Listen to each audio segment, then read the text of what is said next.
Bonsoir. Alors l'histoire du jour, c'est concours de chant de Jorge Bucay. Laisse-moi te raconter les chemins de la vie. Un jour arriva dans la forêt un hibou qui, ayant vécu en captivité, se mit à expliquer les coutumes des humains à tous les autres animaux. Il racontait, par exemple, que dans les villes, les hommes notaient les artistes selon leurs compétences afin de décider lesquels étaient les meilleurs dans chaque discipline. Peinture, dessin, sculpture, chant. L'idée d'adopter des coutumes humaines trouva un écho favorable auprès des animaux. Et pour cette raison sans doute, un concours de chant fut organisé sur l'heure, auquel très vite, du chardonneret au rhinocéros, s'inscrivirent pratiquement tous les présents. Conseillés par le hibou, qui avait appris à la ville, ils décrétèrent que le gagnant serait désigné au suffrage universel par vote secret de tous les concurrents qui, de la sorte, seraient leur propre jury. Ainsi fut fait. Tous les animaux, y compris l'homme, montèrent sur l'estrade et chantèrent, applaudis par l'auditoire avec plus ou moins d'enthousiasme. Puis, chacun nota son choix sur un bout de papier qu'il déposa, plié dans une urne imposante surveillée par le hibou.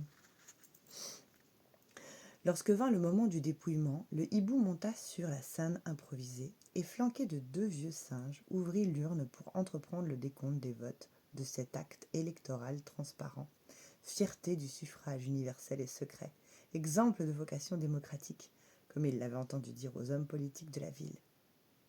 L'un des anciens sortit le premier bulletin, et au milieu de l'émotion générale, le hibou annonça : « Mes frères, le premier bulletin est pour notre ami l'âne. » Un silence accueillit la nouvelle, suivi de quelques timides applaudissements. Deuxième bulletin, l'âne. Confusion générale.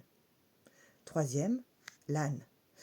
Les concurrents commencèrent à se regarder les uns les autres, d'abord surpris, puis avec des yeux accusateurs, et enfin, les bulletins de vote en faveur de l'âne continuant à apparaître de plus en plus honteux, chacun se sentant coupable de son propre vote. Tous savaient qu'il n'y avait pas de chant plus discordant que l'épouvantable braiement de l'âne. Pourtant, l'un après l'autre, les votes désignaient celui-ci comme le meilleur chanteur.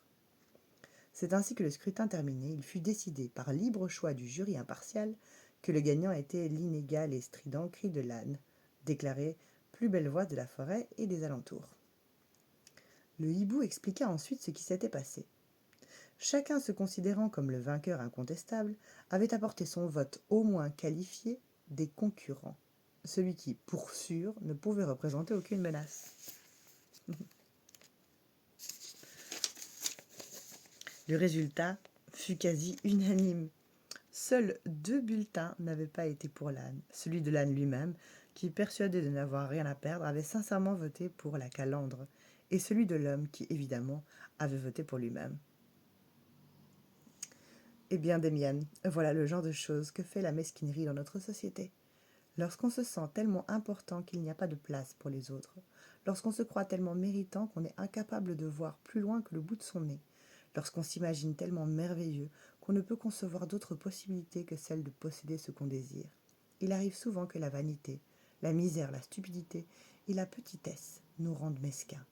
Pas égoïstes, Demian, mesquins, seulement mesquins. Je vous souhaite une bonne nuit et à demain.